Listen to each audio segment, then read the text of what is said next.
ପଚାରିଲେ, କୁବେର ପୁତ୍ର ନଳକୁବର ଏବଂ ମଣିଗ୍ରୀବ କେଉଁ ପାପରୁ ବୃକ୍ଷଜନି ପ୍ରାପ୍ତ ହୋଇଥିଲେ? ଉତ୍ତରରେ ଶ୍ରୀ ଶୁକଦେବ କହନ୍ତି, ଗୁହ୍ୟକ ଦ୍ୱୟ ସଦା ମଦିରା ପାନ କରି ରମଣୀଙ୍କ ସହିତ ବିହାର କରୁଥିଲେ।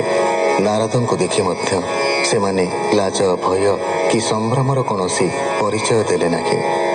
ନାରଦଙ୍କ ଅଭିଶାପରୁ ଜାମଳାର୍ଜୁନ ବୃକ୍ଷଜନି ପାଇଲେ ଏବଂ କୃଷ୍ଣଙ୍କ ହସ୍ତରେ ମୁକ୍ତ ହେବେ ବୋଲି ପୂର୍ବରୁ ମଧ୍ୟ ନାରଦ ଭବିଷ୍ୟବାଣୀ କରିଥିଲେ। ନାରଦଙ୍କ ବାକ୍ୟକୁ ସତ୍ୟ ପ୍ରତିପନ୍ନ କରିବାକୁ ଶ୍ରୀକୃଷ୍ଣ ରୋଳଟିକୁ ଗଛରେ ଲଗାଇ ପ୍ରବଳ ଆକର୍ଷଣ କରିବାରୁ ଗଛଦ୍ୱୟ ଉତ୍ପାଟିତ ହେଲେ।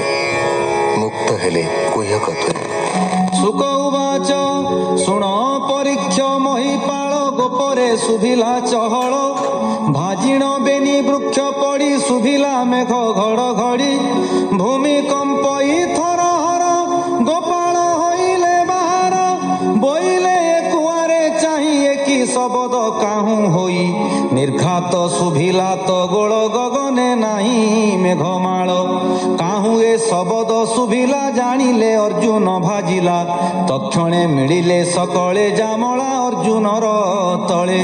ବୋଲନ୍ତି ଭାଜିଲା କେମନ୍ତ ପବନ ନାହିଁ ବଳମନ୍ତ। ଶସ୍ତ୍ରେ ଛେଦିଲା ନାହିଁ କେହି ଭିତରେ ମଞ୍ଜ କିଳା ନାହିଁ। କିମ୍ପା ପଡ଼ିଲା ମହି ତଳେ ବେନି ଅର୍ଜୁନ ଏକା ବେଳେ। ଡାଳ ଦେଖନ୍ତେ ଏକ ଏକ ଦେଖିଲେ ପଡ଼ିଛି ବାଳକ। ଚକିତ ହୋଇ କଲେ କୋଳ ବନ୍ଧନ ହୋଇଅଛି ରୋଳ। କେ ନାରୀ କଲା ଏଣେ କର୍ମ ଚିହ୍ନିଲେ ଯଶୋଦାନନ୍ଦନ। ବାଳକେ ବୃକ୍ଷ ମୂଳେ ଥିଲେ ଗୋପାଳ ମାନଙ୍କୁ କହିଲେ।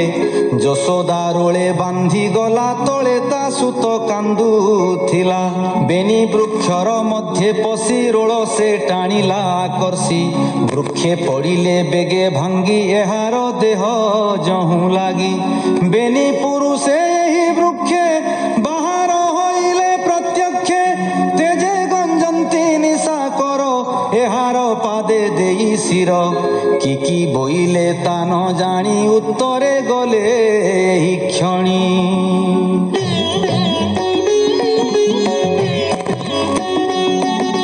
ଶୁଣି ହସିଲେ ଗୋପଲୋକେ ବୋଲନ୍ତି ଏକକୁ ଆରକେ। ବାଳ ବଚନ କାହିଁ ସତ୍ୟ ମାୟା ମୋହିଲେ ଗୋପୀନାଥ।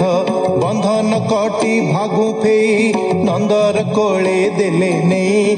ଶୁଣି ମିଳିଲେ ନନ୍ଦ ନାରୀ କୃଷ୍ଣଙ୍କୁ ଆଣି କୋଳ କରି। ଗ୍ରହ ସଙ୍କିତେ ବ୍ରଜବାଳୀ କୃଷ୍ଣଙ୍କୁ କଲେ ନିଉ ଛାଳି। ଆନନ୍ଦ କଲେ ଗୀତ ଗାଇ କୃଷ୍ଣ ନାଚନ୍ତି ତାଳି ଦେଇ।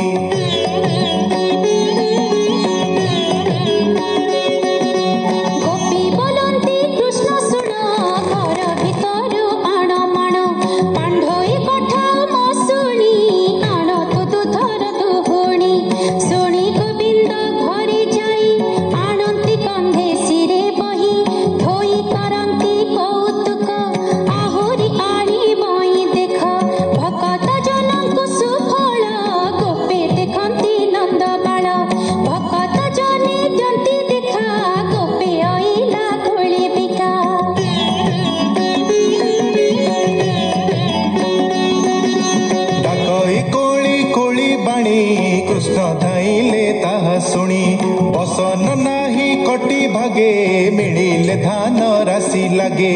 ଧାନ ଆଞ୍ଜଳି ପେଟେ ଦେଇ ବେଗେ ଧାଇଲେ ଭାବଗ୍ରାହୀ। ମିଳିଲେ କୋଳି ବିକା ଲାଗେ ମାଣ ପାତିଲା ଦେଖି ବେଗେ।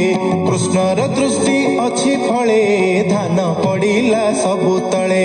ତକ୍ଷଣେ ଝାଡ଼ି ବେନି କର ଆଞ୍ଜଳି କଲେ ଦାମୋଦର।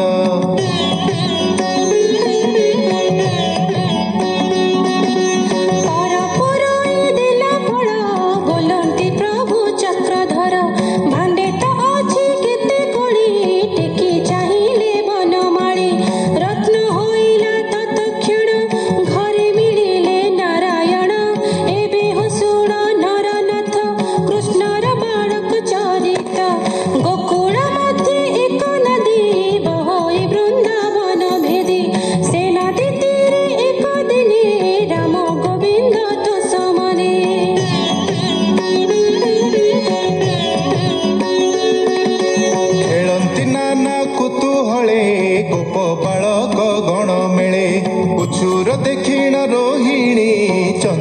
ଗଲେ ପୁତ୍ରେ ଆଣି ଡାକନ୍ତି ମଧୁର ବଚନେ ଗୋବିନ୍ଦ ନ ଶୁଣନ୍ତି କର୍ଣ୍ଣେ ଗୋପେ ରୋହିଣୀ ବାହୁଡ଼ିଲା ଯଶୋଦା ଛାମୁରେ କହିଲା ଶୁଣି ଯଶୋଦା ଗଲା ଖରେ କୃଷ୍ଣ ଦେଖିଲା ନଦୀ ତୀରେ ପୁତ୍ରର ସ୍ନେହ ମାୟା ମୋହେ ସ୍ତନ ଯୁଗଳୁ କ୍ଷୀର ବହେ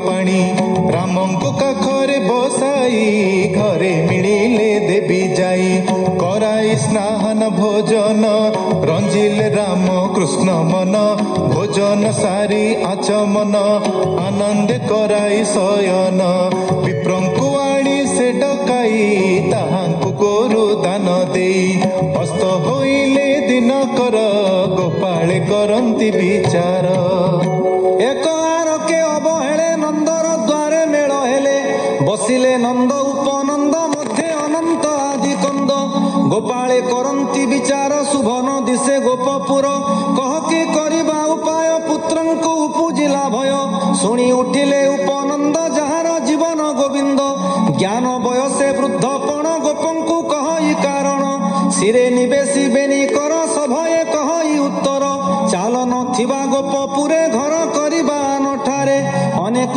ପଡ଼ିଲା ପ୍ରମାଦ ପୁତ୍ରେ ତ ଆମ୍ଭର ସମ୍ପଦ ଚାଲ ନଥିବା ଏ ନଗର ନାଶ ନ ହେଉ ଗୋପପୁର ଯଶୋଦା ଯେବେ ନ ଛାଡ଼ିବ ଏକା ପୁତ୍ରକୁ ନ ପାଇବ ଚାଲ ଆପଦ ନହୁ ଯିବା ତେବେ ସେ ପୁତ୍ରଙ୍କୁ ପାଇବା ସକଳେ ଦୃଢ଼ କର ମନେ ଘର କରିବା ବୃନ୍ଦାବନେ ବହୁତ ଫଳ କନ୍ଦମୂଳ ନିର୍ମଳ ଯମୁନାର ଜଳ ପର୍ବତ ନାମେ ଗୋବର୍ଦ୍ଧନ ଗୋରୁଙ୍କୁ ଅଛି ଜଳ ତୃଣ ଗୋପୀ ଗୋପାଳ ତୋଷ ହେବେ ବହୁତ କ୍ଷୀର ଗାଈ ଦେବେ କାଲି ପ୍ରଭାତୁ ହୁଅ ସଜ ଭାର ସକଟ ବେଗେ ସାଜ ଗୋଧନ ଚଳି ଯାନ୍ତୁ ବେଗେ ଗୋପ ବାଳକେ ଘେନି ସଙ୍ଗେ ସୁଖେ ରହିବା ବୃନ୍ଦାବନେ କିଛି ନ ଭାଳ ତୁମ୍ଭେ